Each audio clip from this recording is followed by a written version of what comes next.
Bonjour à toutes et à tous. Bienvenue sur ma vie d'aspi. Et puis, ben oui, comme en introduction, j'ai voulu simplement partager avec vous cet objet-là qui me fait sentir bien dans ma peau. Je me sens serein, calme, je me sens bien. Et j'ai voulu vous partager avec vous ce que je regardais en ce moment. Et par la suite, tranquillement, on regarde une image qui pour moi aussi me détend. Alors on voit les palmiers, le soleil, la plage, calme, le sable. On peut laisser sous-entendre une légère brise de vent. Et on voit aussi, comme si on regardait à travers la chambre, je sais pas, la maison, voyez-vous les portes? Bref, pour moi, ça détend, c'est apaisant, puis j'ai voulu le partager avec vous, tout simplement comme ça. Et oui, ben, je vous souhaite le beau bonjour à toutes et à tous. Et puis ici, ben, je vous souhaite un beau bonjour, bienvenue sur ma vie d'aspi. J'ai voulu simplement partager avec vous un petit peu comment, étant adulte, TSA, je percevais les religions, grosso modo. Alors, demain, c'est Pâques. Alors, ici, au Québec, on va célébrer la journée de Pâques. Pâques, c'est ça, Pâques. Et puis, j'ai voulu simplement, partager un petit peu avec vous parce que le but de la vidéo, c'est tout simplement pour prendre conscience qu'à l'adolescence, et à l'âge adulte, une personne qui vit sur le spectre de l'autisme va être amenée aussi parfois à devoir échanger des propos sur la religion, sur sa croyance. Il peut y avoir 1 million de scénarios qui vont faire en sorte qu'on va rencontrer une personne puis elle va nous poser la question: est-ce que tu es croyant? De quelle religion es-tu? C'est des questions normales qu'avec le temps, possiblement, notre interlocuteur ou interlocutrice va nous poser la question. Et aujourd'hui, je faisais une petite marche de santé comme ça. Il faisait beau à Montréal et il y avait beaucoup d'actions sur les rues, beaucoup de passants. Et je me suis dit, ben, je vais faire la vidéo plus calme. Parce que parfois, le bruit, les klaxons, les gens qui parlent, faut dire que je fais aussi la vidéo en improvisant. J'aurais pu la faire à l'extérieur, mais j'ai voulu simplement la faire à l'intérieur, puis vous montrer aussi ce qui me faisait sentir bien, serein à l'intérieur de moi, ce que je vous ai montré. Puis j'ai voulu aborder un petit peu comment que moi je vis mon TSA et comment que je perçois les religions, plus ou moins. Et c'est une chose que malheureusement, ça fait partie de la vie. Les personnes neurotypiques, je présume qu'avec le temps, ils vont savoir faire une idée de leur orientation au niveau de la religion. Mais aujourd'hui, je pensais à ça en train de marcher, puis je me suis dit, c'est ben trop vrai. Euh, Si on prend comme exemple moi, alors quand je suis né, ma mère m'a donné naissance, j'étais bébé, enfant, adolescent, et le parcours de vie m'a fait amener à ce que je suis encore ici aujourd'hui à l'âge adulte. J'ai été baptisé sans me le faire demander, sans me demander mon avis si je voulais me faire baptiser. Et j'ai fait la communion et la première communion, la confirmation. Pour moi, c'était probablement, ça faisait partie normale. Je me suis dit peut-être que c'est comme ça que ça fonctionne quand on est enfant. À l'école, on avait des cours de religion sur le catéchisme, catéchèse, bref, sur euh, la chrétienté. Et ça, probablement qu'au Québec, dans les manuels d'histoire, dans les manuels d'éducation, ben, c'était ce qui se faisait de plus. C'était possiblement ancré dans la culture québécoise, que la grande majorité des Québécois, Québécoises, je ne sais pas si c'était de famille ou de culture, mais on devait apprendre ce que c'est le catéchisme. Évidemment, à l'époque, quand j'étais dans les classes, j'avais des collègues, hein, des amis qui étaient marocains, bref, qui étaient pas nécessairement chrétiens, de d'autres religions aussi, parce que ici à Montréal, au Québec, dans les années 90, dans les années 2000 et encore aujourd'hui, et même dans les années passées, il y a toujours eu cette présence, hein, de catholiques, catholicisme, mais il y a aussi d'autres religions. Il y a des gens qui demeurent au Québec comme partout à travers le monde, qui sont de différentes religions, qui pratiquent une religion différente que possiblement vous. Et moi, ben là, aujourd'hui, je me suis comme posé la question, euh, quelle est ma religion à moi? En quoi je crois? Parfois, c'est important de se faire poser la question ou de se poser la question soi-même. Est-ce que je suis croyant? Est-ce que je suis non-croyant? Parfois, on se fait poser la question, puis on doit répondre à ça. Sinon, les gens vont se faire à l'idée que cette personne-là ne se connaît pas. Et c'est difficile aussi quand on vit sur le spectre de l'autisme de comprendre c'est quoi la religion. Bon, moi je me rappelle adolescent, j'avais pas 18 ans et j'avais trouvé c'était pas une agence de voyage, mais c'était plus un organisme communautaire qui nous faisait découvrir les autres religions, les autres traditions qu'ici à Montréal, on avait la chance de pouvoir côtoyer. Alors, je vous donne un exemple. Il y a le quartier portugais, il y a le quartier chinois, il y a le quartier italien et d'autres quartiers. Et moi, j'avais choisi simplement comme ça parce que c'était premièrement un souper que je voulais découvrir. Et c'était un souper dans une famille marocaine juive. Hein. Alors, c'était dans la communauté, une famille juive séfarade, parce qu'on sait qu'au Maroc, les deux grandes religions qui cohabitent ensemble au Maroc sont musulmans, hein, l'islam et le judaïsme. Alors, c'était intéressant de voir que moi, sans le savoir, hein, ben, sans le vouloir. Moi, je suis chrétien, hein, c'est ça, j'ai été baptisé, j'ai fait ma première communion. Puis, je me suis dit, ben, je vais participer à cette soirée-là.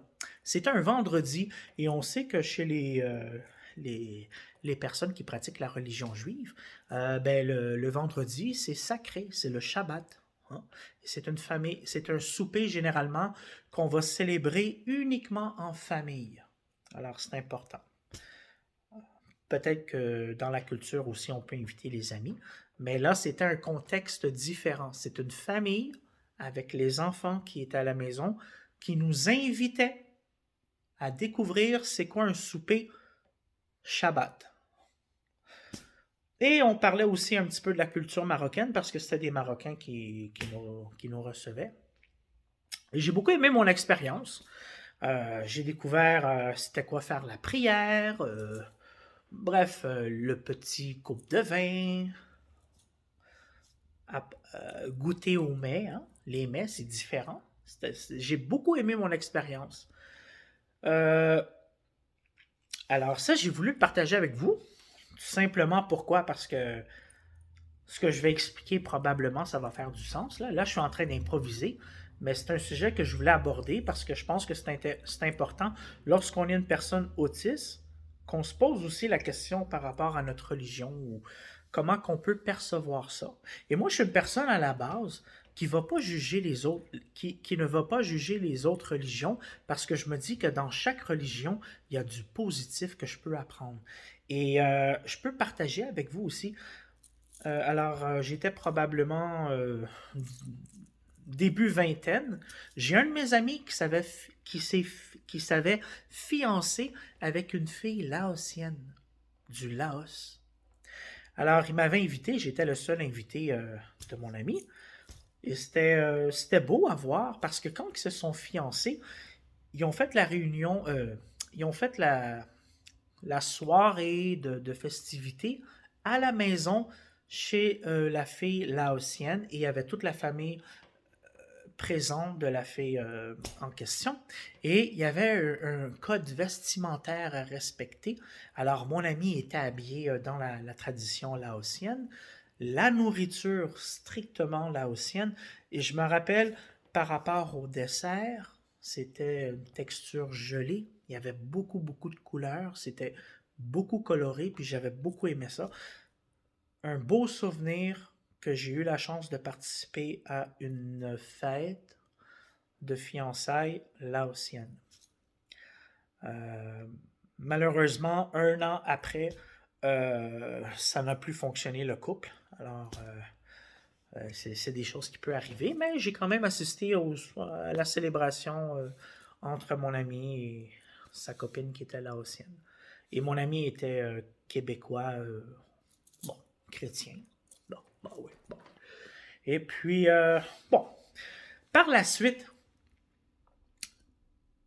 ma grand-mère, côté paternel, la mère de mon père, avait un copain qui, lui, était égyptien.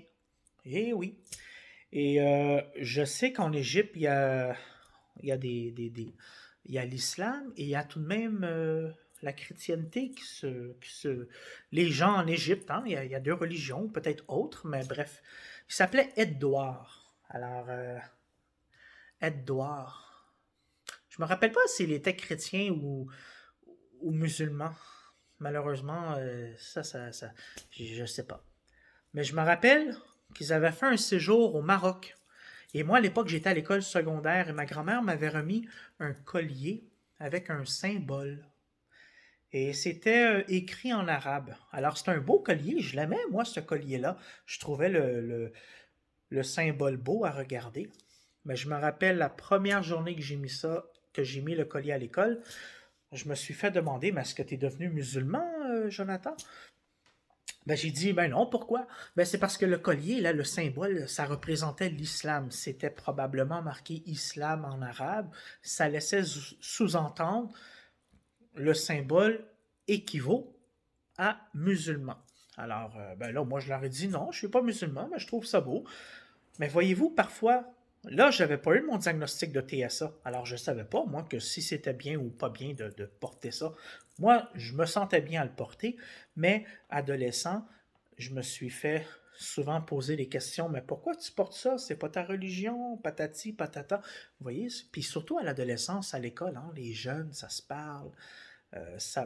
Il peut y avoir un minimum d'étincelles de cette expérience-là que j'ai vécue, que ça aurait pu exploser. Exploser dans le sens que les gens se passent le mot à travers l'école. Ah, lui, il n'est pas musulman, puis il y a ce symbole-là, ça ne fonctionne pas, patati, patata.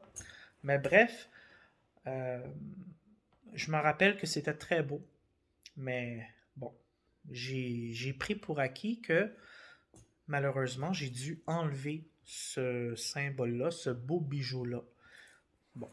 Et par la suite, un petit peu plus tard, bon, j'étais en train de magasiner, bon oui, dans un centre commercial, et j'ai beaucoup aimé ce que j'ai vu.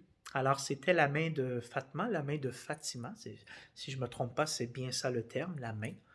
Et après avoir fait une légère recherche, je me suis aperçu que la main de Fatma est tout de même représentée par les trois religions. Alors, les trois religions qui suivent, là, le judaïsme, l'islam et la chrétienté. C'est ça, la chrétienté. Alors, c'était beau, belle main, je l'aimais. Une petite main comme ça que j'abordais avec mon collier. Mais ce que je n'avais pas remarqué ou que je n'avais pas porté attention, c'est qu'à l'intérieur de la main de Fatma, il y avait l'étoile de David. Et l'étoile, c'est ça, l'étoile de David. Et ça, ben, l'étoile de David signifie beaucoup que c'est le judaïsme. Hein? Alors moi, je portais la main de Fatma, et il y avait l'étoile de David. Et je me rappelle à l'époque, je travaillais au cinéma, et j'avais un collègue qui s'appelait comme moi, Jonathan, mais lui, il venait de où? L'Iran. Iranien? Il venait de où? Jonathan Lapin. Oui, c'est un Iranien catholique. Et là, il me disait, mais pourquoi tu portes ça? T'es pas juif, toi? Voyez-vous? Légère confrontation, encore une fois. Et parfois, lorsqu'on porte des symboles qu'on ne connaît pas vraiment la signification, ça peut causer malaise. Maintenant, moi, je l'affirmais. Moi, je m'affirmais. Je trouvais la main, elle était belle. Bon. Mais après réflexion, je me suis dit, c'est vrai que l'étoile de David, ça peut laisser sous-entendre que je suis de juif pratiquant. Alors, encore une fois, j'ai dû retirer ce petit bijou-là. Mais dans la vie d'une personne neurotypique, comme dans la vie d'une personne TSA, avec le spectre de l'autisme, c'est sûr que parfois, par rapport aux religions, on peut se poser des questions, puis c'est difficile à comprendre, ça. Il y en a pour qui ils vont bien comprendre les religions et tout va bien aller.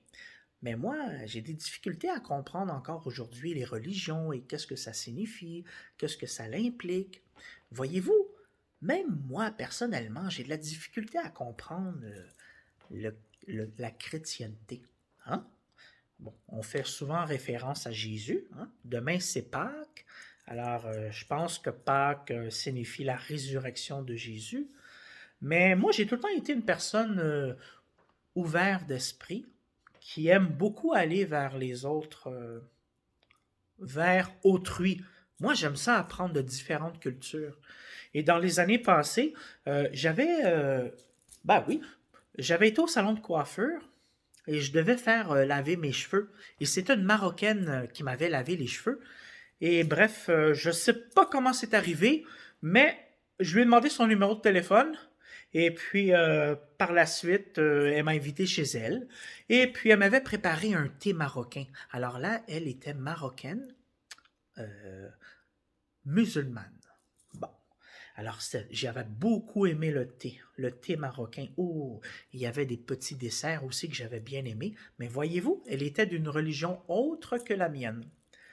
Mais encore une fois, lorsqu'on est sur le plan social, lorsqu'on fait des rencontres, et là, dans ce cas-là, c'était une fille, et moi et elle, on avait développé un petit quelque chose tranquillement.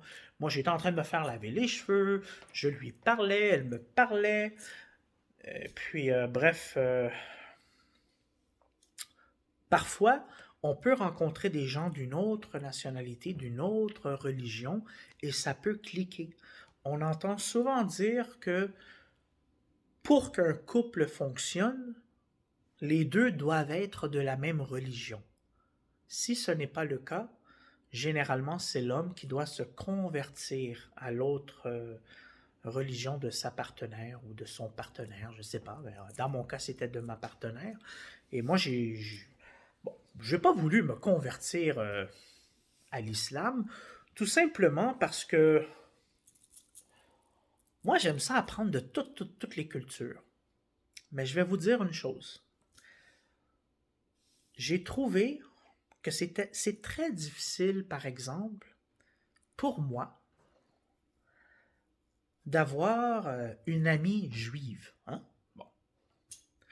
J'ai posé la question parfois, le pourquoi.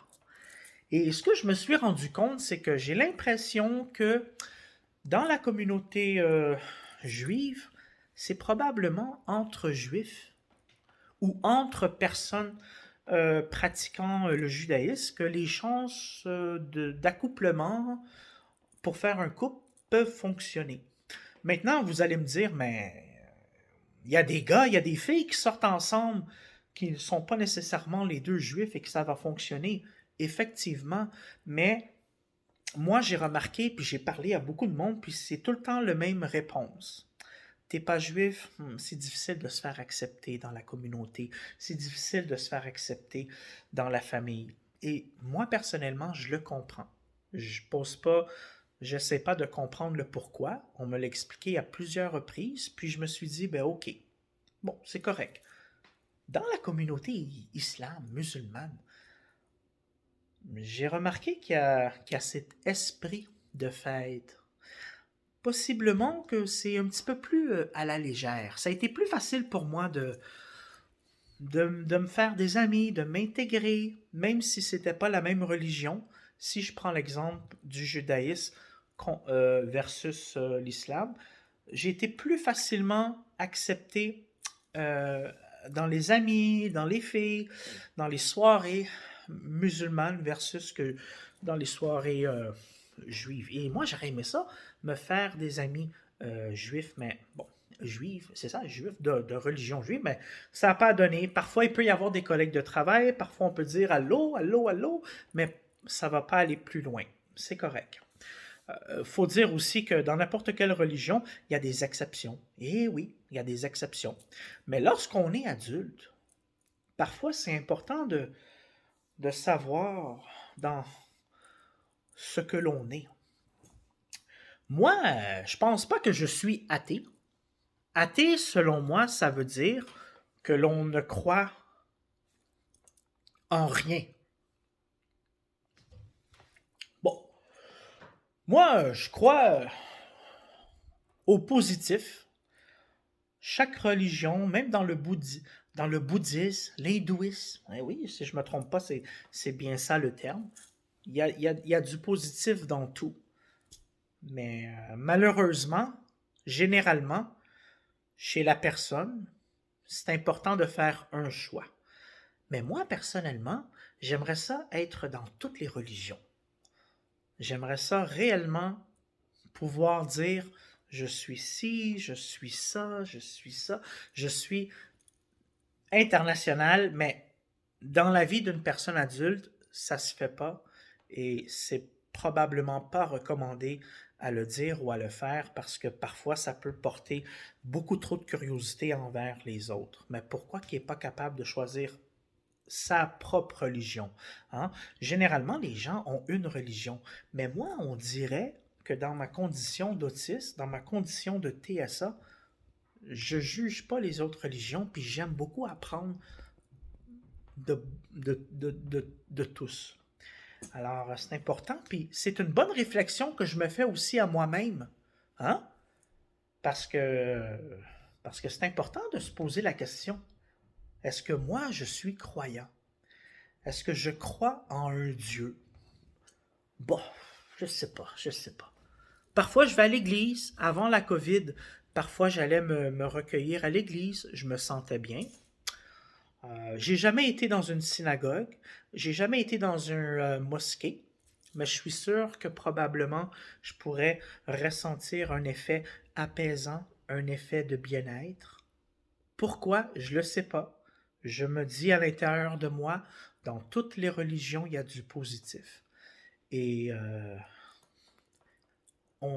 il y a beaucoup de monde aussi qui sont d'autres religions et ils sont capables de vivre leur quotidien à leur façon. Hein? Il y a les mariages, il y a les enfants, il y a l'esprit de famille. Et parfois, il y a des gens qui sont tout simplement athées. J'ai rencontré parfois des gens qui sont athées. Puis c'est ça, je pense que ces gens-là, ils ne croient pas en aucun Dieu. Mais l'important lorsqu'on est TSA, c'est de se sentir bien dans notre peau. On prend de grandes respirations. Si les gens nous posent la question, tu es de quelle religion, vous, ben, vous êtes libre de répondre ce que vous voulez, mais moi, à l'âge adulte, je m'aperçois que je me sens bien. Par exemple, lorsque je regarde ça, c'est apaisant. Ça a un effet apaisant pour moi. Je me sens bien. Mais c'est difficile, ça, à expliquer pour les autres. C'est pour ça que selon moi, lorsqu'on est adulte, TSA, notre partenaire de vie, s'il y a lieu, parfois ça prend beaucoup de compréhension de notre partenaire. Parce que on n'est pas neurotypique.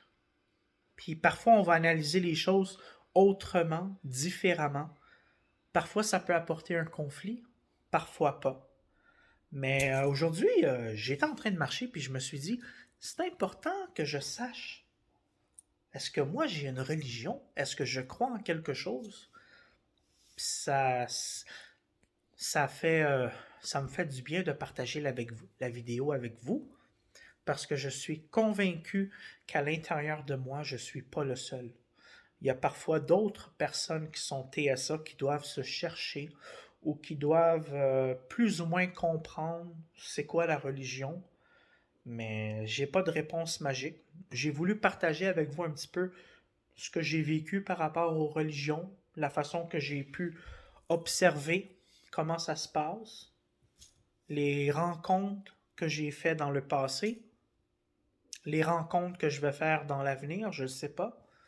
Mais je suis pas une personne qui va juger la religion d'une autre personne. Je vais accepter l'autre personne comme elle est, mais parfois, je sais d'avance que si je veux me faire un ami ou une amie d'une autre religion, maintenant à l'âge adulte, je sais que parfois ça peut être plus difficile pour diverses raisons. Ça peut, ça peut être plein de choses. Peut-être que si je serais aux États-Unis, peut-être que si je serais en France, peut-être que si je serais en Afrique, je ne sais pas, peut-être que le contact serait différent, mais ici, au Québec, il y a plein de... Il y a beaucoup de religions qui se sont implantées au Québec, et le Québec, c'est une province multi-ethnique. Alors, on peut avoir un voisin, une voisine qui peut être polonais, qui peut être afghane, qui peut être russe, qui peut être sénégalais. Voyez-vous, il y a plein de cultures qui, selon moi, c'est fantastique. C'est fantastique, c'est vraiment plaisant de pouvoir dire j'ai un ami, j'ai une amie de telle religion, de telle nationalité, de telle culture. Il y a tellement de choses qu'on peut apprendre. Parfois, ben, quand on est TSA, peut-être qu'on a peut-être plus de temps de penser, de faire des réflexions sur soi-même. Peut-être que chez les personnes neurotypiques, ça se fait autrement. Peut-être que, je sais pas. Parfois, moi aussi, parfois, j'aimerais ça être neurotypique. Pouvoir décoder plein de choses que j'ai des difficultés à décoder. Mais je vis avec, je l'accepte. Mais parfois, lorsqu'on est adulte, on a plus de temps pour analyser notre comportement. On a plus de temps d'analyser ce qui se passe alentour de nous. Et parfois, il y a des difficultés qu'on n'est pas capable de faire face. On aimerait ça trouver une solution. On aimerait ça le verbaliser, mais on n'est pas capable. Puis ça, ben, c'est important quand même de rester positif. Être négatif, ça va jouer sur notre tempérament, ça va jouer sur notre comportement. Et au final, être négatif, c'est pas l'idéal. Surtout pour une personne autiste.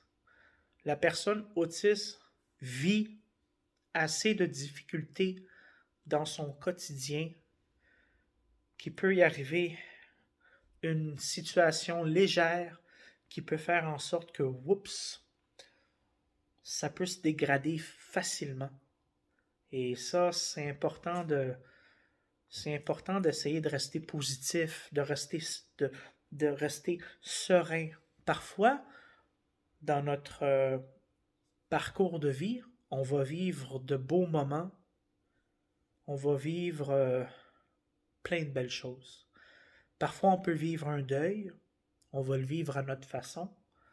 Parfois, on s'aperçoit qu'à l'âge adulte, la majorité de nos amis, on les voit moins souvent. Nos amis se sont mariés, se sont mis en couple, ont des enfants, sont mères et pères de famille. Ils ont moins de temps à nous accorder. C'est normal, ça fait partie de la vie, c'est comme ça. Mais lorsqu'on est adulte autiste et qu'on n'a pas un partenaire ou une partenaire de vie, parfois, ben, on a l'impression qu'on est laissé à nous-mêmes, qu'on est seul. Quand on est autiste, la solitude, on apprend à la gérer. Mais parfois, c'est difficile. Parfois, il peut y avoir un manque de compréhension. des fois on peut se dire, mais pourquoi j'ai pas beaucoup d'amis? Pourquoi j'ai un mode de vie qui est plus ou moins agréable?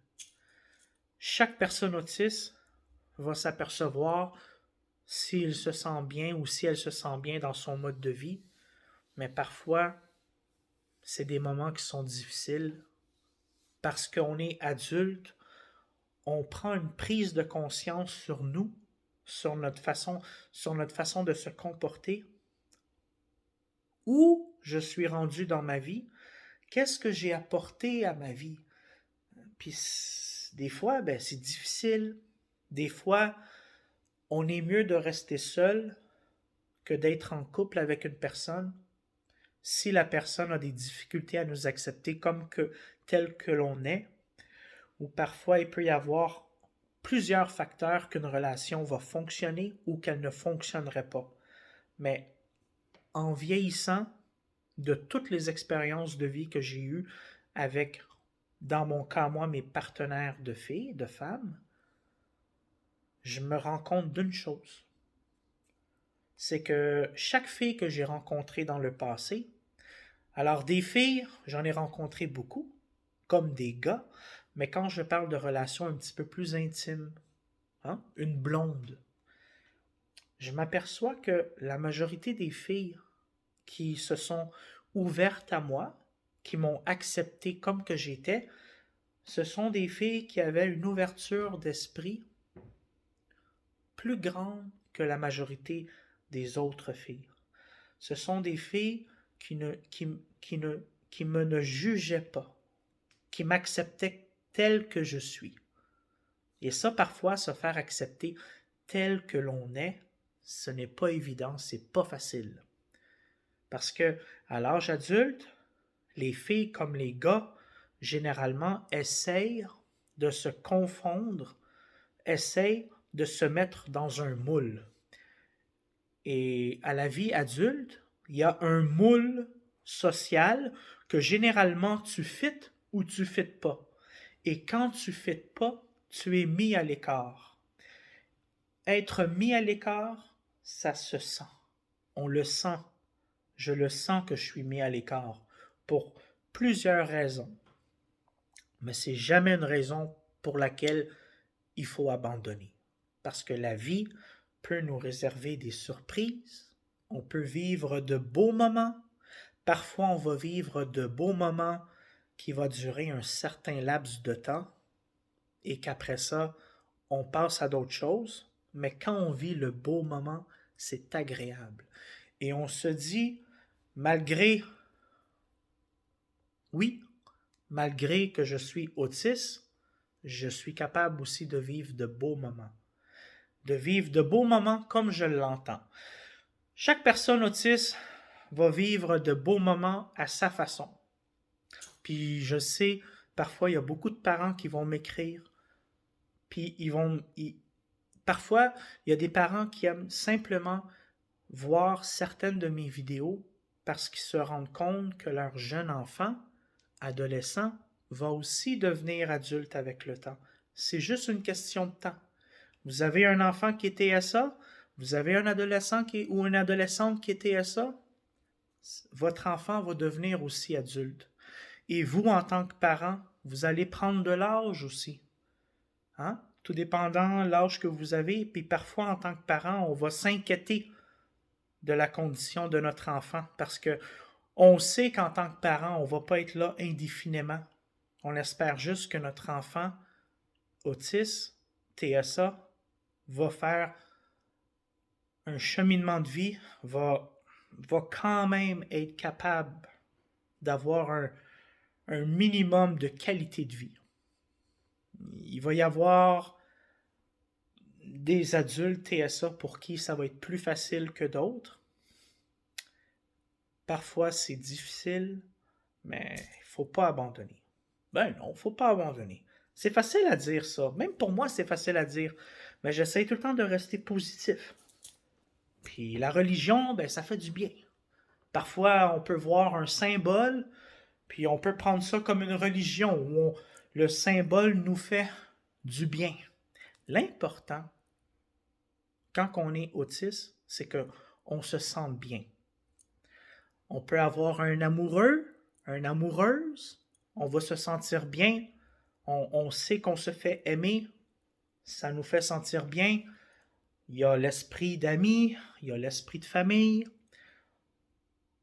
il peut y avoir l'esprit aussi de travail. On est sur le marché du travail, on sait qu'on est différent, mais on se sent valorisé. Notre employeur nous accepte, nous donne une chance, il nous encourage. Quand on fait de beaux réalisations, on aime ça, on se fait le dire, on se fait encourager. Tu as fait un beau travail, je suis fier de toi. Quand on fait des erreurs, c'est important de les assumer, de les accepter. Parfois, on peut être dans l'erreur, sans le savoir, sans le vouloir. Quand on fait une erreur, idéalement, il faut l'accepter, il faut l'assumer. Que ce soit dans une conversation, que ce soit au travail, dans une relation amoureuse, c'est important aussi d'assumer nos erreurs. Parce que la perfection, ça n'existe pas. TSA, neurotypique, la perfection, ça n'existe pas. Il peut peut-être y avoir des exceptions. Comme dans les années passées, on dit que le frère André, hein, le frère André, à ce qu'on entend, a fait des merveilles, des réalisations extraordinaires. Il y a des saints un peu partout, hein, dans diverses religions. Il y a des personnes qui se sont démarquées, qui ont fait des exploits, des merveilles. Waouh, waouh, waouh, waouh, waouh. Ça existe, ça, parfois. Faut bien le voir, faut le croire. Il y a des personnes qui sont venues sur Terre pour faire le bien, pour accomplir des miracles que la science ne peut pas expliquer. Il faut l'accepter. Eh oui. Bon, ben sur ça m'a fait du bien. Ben oui. C'est important aussi des fois à l'âge adulte, hein? Quand on pense à la religion. Des fois, on peut se poser la question, ben, est-ce que je me sens bien, moi, dans ma religion?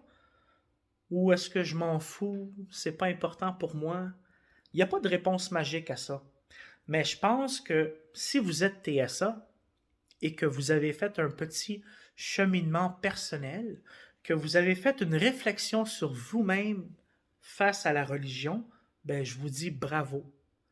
Vous avez eu le temps de penser à ce sujet-là, parce que quand on est enfant ou adolescent, des fois on n'a pas le choix ou c'est dû à la famille, c'est dû à la culture.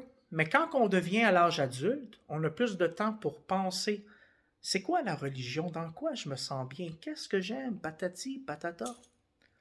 Bon, ça m'a fait plaisir, tout le monde. Ben, j'espère que la vidéo vous a apporté un petit quelque chose de bien. Et puis, encore aujourd'hui, moi, je ne sais pas plus, là, c'est quoi ma religion. Hein? Moi, c'est difficile pour moi aussi de le savoir. Mais dites-vous une chose, je suis pas toute seule là-dedans. Il y a beaucoup de personnes pour qui la religion, ils ne savent pas, ou ils veulent essayer de comprendre, mais c'est difficile à comprendre. C'est difficile à saisir c'est quoi la religion. Hein? Il y a des gens qui vont étudier pratiquement toute leur vie sur les religions diverses. Mais moi, j'y vais avec mes capacités à moi. Et puis, j'essaie de prendre du positif dans tout. Ben oui, ben oui. Bon, ben sur ça, merci tout le monde. Ben oui. Et là, 38 minutes. C'est long, ça, 38 minutes. Même moi, je me sens épuisé à faire la vidéo. C'est long, ça, 38 minutes à parler. Mais bon, ça m'a fait plaisir. Ma vie d'aspire, ben, c'est moi. Puis si vous voyez un petit peu dans la vidéo, ben, c'est vous aussi. Parce que être aspi, il y en a partout des personnes TSA, à travers le monde, au Québec, à travers le Canada, partout, partout. On a des semblables, hein? On n'est pas tout seul. Il ne faut jamais l'oublier, on n'est pas tout seul. Mais on est capable de vivre en société. Puis si parfois vous vous sentez mis à l'écart, parfois c'est une mauvaise perception. Parfois, effectivement, vous pouvez avoir raison. que pour un certain laps de temps, vous êtes mis à l'écart. Mais dites-vous une chose, c'est important de rester positif. Là, c'est pas facile, là, ce que l'on vit en ce moment, la COVID. Ici, là, au Québec, les cas continuent à augmenter. Ça s'annonce pas beau. Mais bon, je présume qu'il va y avoir de plus en plus la vaccination. Possiblement qu'il va y avoir un reconfinement un petit peu plus ardu qui va arriver bientôt, dans quelques jours. Mais bon. 2020 et 2021, c'est pas des années très très faciles à vivre non plus, hein, quand on y pense. Oh là là! Les restaurants, les bars, les clubs qui sont fermés. Autant chez les personnes neurotypiques, autant chez les personnes TSA autistes, c'est des moments beaucoup difficiles qu'on est en train de vivre en ce moment. Puis, on essaie de faire face à ça. Hein? Il n'y a pas de solution magique. Il n'y a pas de solution magique. Mais, adolescents aussi, c'est difficile pour les adolescents qui sont à l'école en ce moment, qui ont des difficultés à voir leurs amis, leurs chums, leurs blondes. C'est pas facile. Les adolescents, adolescentes qui sont TSA, je vous lève mon chapeau, hein. Si vous êtes à l'école, puis qu'il y a les cours par Zoom, par Internet, parfois on va pas à l'école, parfois notre école est fermée, c'est vraiment pas facile de vivre cette situation-là quand on est TSA. Puis surtout à l'adolescence, là, il peut y avoir 1 million de questionnements, puis on sait pas, on est un petit peu comme dans l'inconnu. Hein? On suit ce que le gouvernement nous dit de faire, mais en même temps, on aimerait ça voir nos amis, on aimerait ça sortir, on aimerait ça aller à la bibliothèque, aller au cinéma, manger du popcorn, 7-Up. En ce moment, au cinéma au Québec, on peut pas manger de popcorn ni de 7-Up. On peut juste regarder le film, mais bon, moi je me rappelle dans le temps quand je travaillais au cinéma, j'aimais ça avoir un petit popcorn, 7-Up, Coke, c'est le fun. Cinéma, ça rime avec friandises. Eh oui. Mais bon, on va espérer que les choses vont aller de mieux en mieux avec le temps. Mais bon, seul le temps va nous le dire. Fait que sur ça, les amis, ben, je vous souhaite de passer une belle journée de Pâques demain. Puis, Pâques. Pâques. Qu'est-ce que ça représente pour moi, Pâques? Je sais pas. Est-ce que ça a est-ce que ça a quelque chose d'important en moi de célébrer Pâques? Mis à part parfois avoir du chocolat, offrir du chocolat. C'est comme des gestes qu'on a appris depuis longtemps. Moi, je me rappelle quand j'étais enfant aussi, on célébrait Pâques. J'avais des cocos de chocolat, souper en famille, mais c'est très rare, pratiquement ça m'est jamais arrivé, de comprendre pourquoi qu'on célèbre Pâques. Qu'est-ce que Pâques nous apporte? Je pense que chez les chrétiens, c'est le fait de savoir que Jésus a ressuscité et qu'il est revenu voir ses apôtres, qu'il est revenu sur terre pour apporter, je sais pas, pour apporter une nouvelle ou je sais pas. Bref, ben, ça m'a fait plaisir tout le monde. Ben oui, je vous souhaite une bonne fin de soirée. Elle est belle la lampe, hein? Je suis en train de regarder la lampe, là. Regardez en haut. Oh! Ça a un esprit, pas un esprit, mais on dirait que c'est comme une lampe magique. Vous connaissez, c'est ça, Houdini ou Aladdin? Aladdin, regardez la lampe. Belle lampe, c'est beau à regarder, hein? C'est apaisant, c'est doux, c'est ça. Parfois, hein, les objets aussi, peut-être que on peut prendre ça comme une certaine religion. On se sent relax. Eh oui, c'est beau. Même je remarque l'effet sur le mur, l'ombre. L'ombre. C'est beau. Eh oui. Bon ben, bye bye tout le monde. Merci.